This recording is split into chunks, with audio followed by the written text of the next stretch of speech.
જુઓ, પરફેક્ટ એક તાર છે એ તૂટતો નથી. તો આ તાર આપણો રેડી છે મોતિયા લાડુ માટે.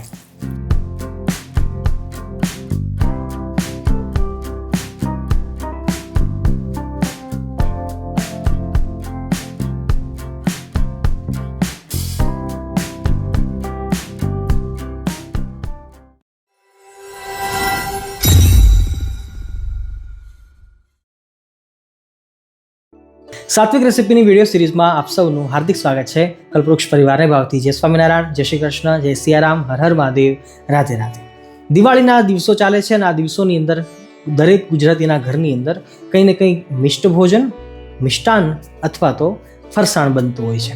અને ગુજરાતીઓ હોય તો એમને મોતિયા લાડુ ખૂબ જ ભાવતા હોય, જેને આપણે લાસા લાડુ પણ કહેતા હોઈએ છીએ. સ્પેશિયલી કાઠિયાવાડ બાજુ આને લાસા લાડુ કહે છે અને ઉત્તર ગુજરાત બાજુ એમને બેસનના લાડુ કહેતા હોય છે.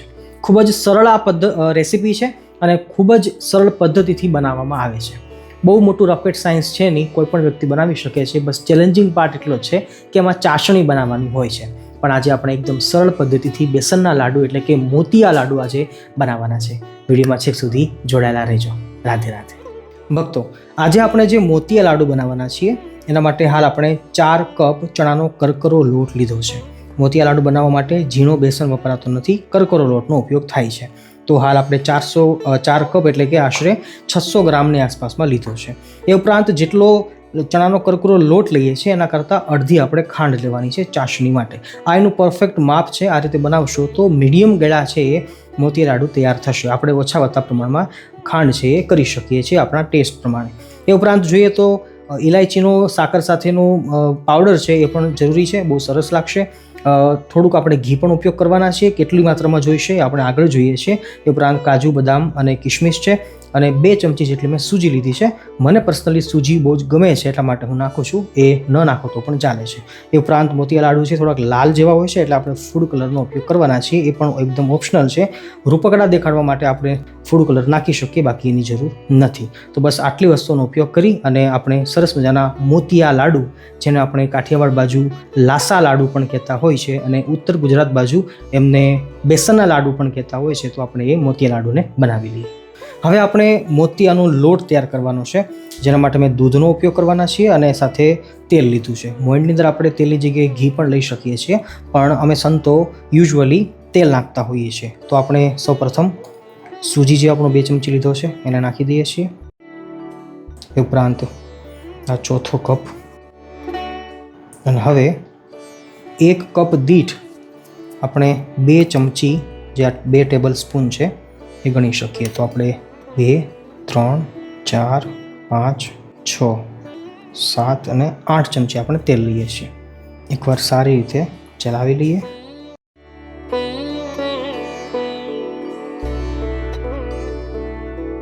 મિક્સ થયા પછી હવે આ જગ્યાએ આપણે દૂધ નાખીએ છીએ. દૂધ ધીમે ધીમે નાખવાનું છે. લોટ ભાખરીથી થોડોક ઢીલો હોય તો ચાલશે. રોટલી જેટલો ઢીલો નહીં અને ભાખરીથી વધારે કડક નહીં. એ પ્રમાણે લોટની કન્સિસ્ટન્સી જોવાની છે. દૂધની જગ્યાએ પાણી પણ લઈ શકીએ છીએ, પણ અમે સંતો દૂધ નાખતા હોઈએ છીએ.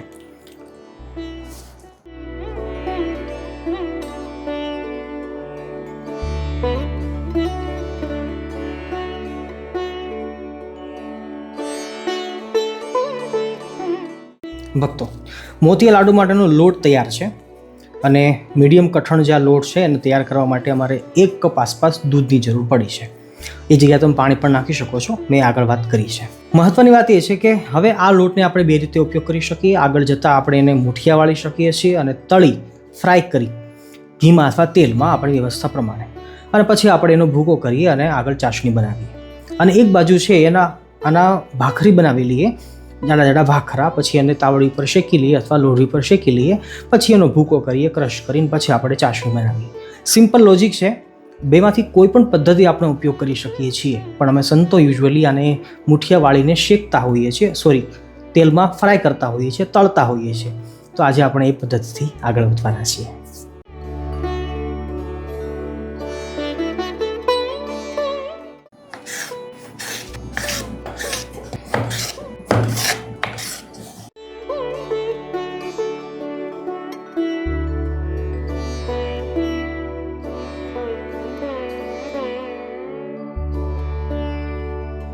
ગેસની ફ્લેમ મીડિયમ રાખી છે, તેલ ગરમ થઈ ગયું છે. હવે આપણે ધીમે ધીમે બધા જ મૂઠિયાને તેલમાં ફ્રાય કરી લઈએ છીએ. આશરે 4 થી 5 મિનિટનો ટાઈમ લેશે અને મૂઠિયા આપણે પતલા રાખ્યા છે એટલે જલ્દી ફ્રાય થઈ જશે. યુઝ્યુઅલી જે મોટા ઉત્સવ સમયોમાં મૂઠિયા થતા હોય ને એમાં હાથથી મૂઠિયા વાળતા હોય છે અને એને કદાચ મૂઠિયા કહેવાય, આને આપણે કદાચ પેંડા કહી શકીએ, પણ આપણે આ ઝડપથી બનાવવાના સ્વાર્થમાં આપણે આ કરી રહ્યા છીએ, બિસ્કિટ જેવા.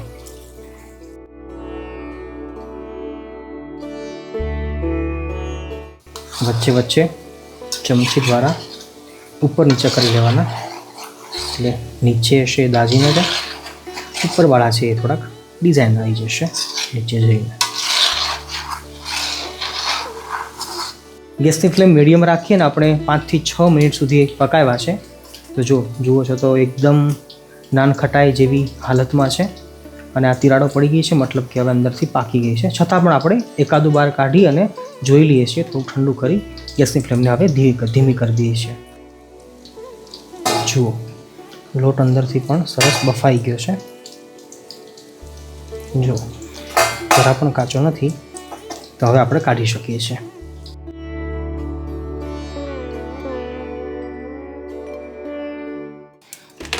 પાંચ થી 10 મિનિટ સુધી રેસ્ટ આપી અંદર હવે બફાઈ ગઈ હશે. હવે એને ભાંગી નાખીએ એટલે વરાળ નીકળી જશે અને એકદમ ઠરી જશે. એકદમ ઠંડી થયા પછી આપણે એને મિક્સર ગ્રાઇન્ડમાં ભૂકો કરવાનો છે.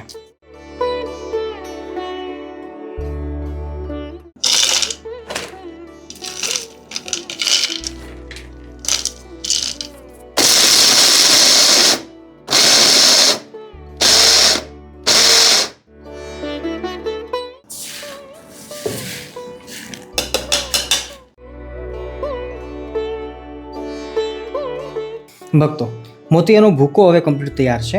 હવે આપણે ચાસણી બનાવવા માટે મૂકવી છે, પણ એ પહેલાં આની અંદર આપણે ઘી મિક્સ કરી દઈએ છીએ અને પણ આપણી રુચિ અનુસાર. આપણે 4 કપ જો લોટ ટોટલ લીધો હતો તો આપણે મોટી 4 ચમચી ઘી લઈ શકીએ. મારી પાસે નાની ચમચી છે એટલે હું કદાચ 6 કે 8 ચમચી લઈશ, પણ આપણે ઓછા વધતા પણ કરી શકીએ છીએ. ઘી આમાં ઓછું હોય તો પણ ચાલે છે. સારી રીતે એને મિક્સ કરી લઈએ. આ સ્ટેજ ઉપર આપણે ઇલાયચીનો જે પાવડર છે એ નાખી શકીએ છીએ. એ ઉપરાંત કાજુ, કિશમિશ બધું જ નાખી સારી રીતે ચલાવી લઈએ અને પછી આપણે ચાસણી બનાવવા માટે રાખીએ છીએ. જુઓ આ સ્ટેજ ઉપર આપણને ઘી અહીંયા આટલું દેખાય છે. ઘીની સુગંધ સરસ આવશે. વધતા ઓછું આપણે કરી શકીએ છીએ, પણ 1 કપ દીઠ આપણે 2 ચમચી ગણી શકીએ. 1 કપ અને 2 કપ ખાંડ ડૂબે એટલું પાણી લેવાનું છે. પરફેક્ટ. ચાસણી બનાવવા માટે ગેસની ફ્લેમ હાઈ રાખવાની હોય છે અને શરૂઆતમાં ચલાવતા રહેવાનું હોય છે, નહીંતર ખાંડ પીગળતી નથી. પીગળી જાય પછી ચલાવવાનું જરૂર નથી, પણ શરૂઆતમાં ચલાવતું રહેવાનું જેથી ખાંડ છે એ પીગળી જાય. આપણે હાલ 1 તારની ચાસણી લેવાની છે. ચાસણી ઘણા લોકો ઘણી અલગ અલગ રીતે જોતા હોય છે, તો અમે આવી જૂની પદ્ધતિથી ચેક કરીએ છીએ. જુઓ હજી તાર તૂટે છે. ઘાટો એક તાર થાય ને એવી આપણે ચાસણી લેવાની છે. હજી તાર તૂટે છે. જુઓ હજી આપણે આને 1 મિનિટ સુધી ધીમા તાપે રાખીએ તો પાકી જશે. જુઓ પરફેક્ટ એક તાર છે એ તૂટતો નથી. તો આ તાર આપણો રેડી છે મોતિયા લાડુ માટે.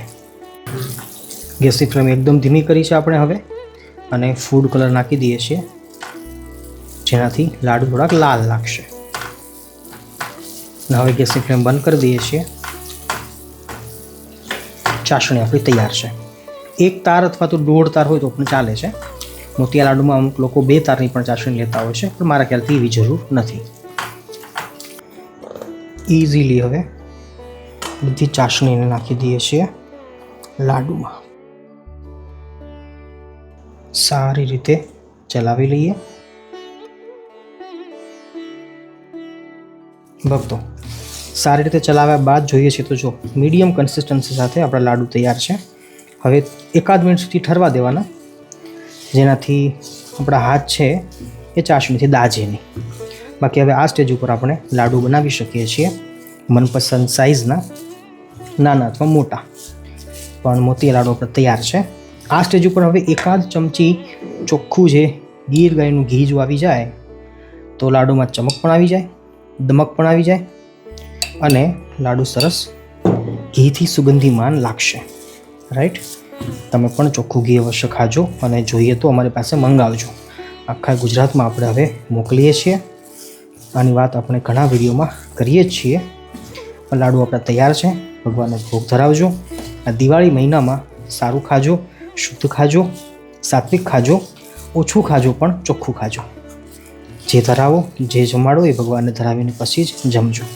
જુઓ, લાડુની કન્સિસ્ટન્સી પરફેક્ટ છે અને હવે આને મનગમતા સાઈઝ આપી લાડુ બનાવી લેવાના.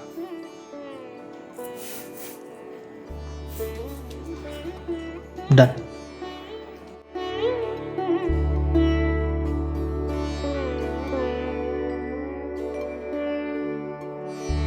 લાડુ બનાવતા બનાવતા આપણે અડધે પહોંચ્યા છીએ અને જોઈએ છે તો હવે થોડુંક મસાલો સુકાણો છે અને જો લાડુ આપણા આટલા બની ગયા છે પણ હવે અડધા બાકી છે અને થોડુંક હવે મસાલો કોરો લાગે છે તો આ સ્ટેજ ઉપર આપણે થોડુંક રૂમ ટેમ્પરેચરવાળું દૂધ નાખી શકીએ છીએ, 1-2 ચમચી જેટલું, વધારે નહીં. અને દૂધ ન નાખવું હોય તો આપણે ઘી પણ નાખી શકીએ છીએ ગરમ કરેલું, એ પછી આપણી ચોઈસ છે. અને જો કોઈ દૂધ અથવા ઘીને અવોઇડ કરવું હોય, સસ્તું બજેટ હોય તો પાણી પણ નાખી શકીએ છીએ. મૂળ વાત એટલી છે કે થોડીક ચિકાશ આવશે તો લાડુ છે ફરીવાર પાછા બનવા લાગશે. તો લાહા લાડુ ઉપર ઓલવેઝ ઘી છે આવી રીતે ચિપકાવવામાં આવતું પહેલાં, પરંપરાગત રીતે, કારણ કે અંદર લાડુમાં ઘી બહુ ઓછું નાખવાનું હોય છે. તો આવી રીતે ઉપરથી ઘી લગાવી શકીએ જેનાથી ચમક છે એ બની રહેશે અને ઉપરની સતહ છે એ સુકાશે નહીં.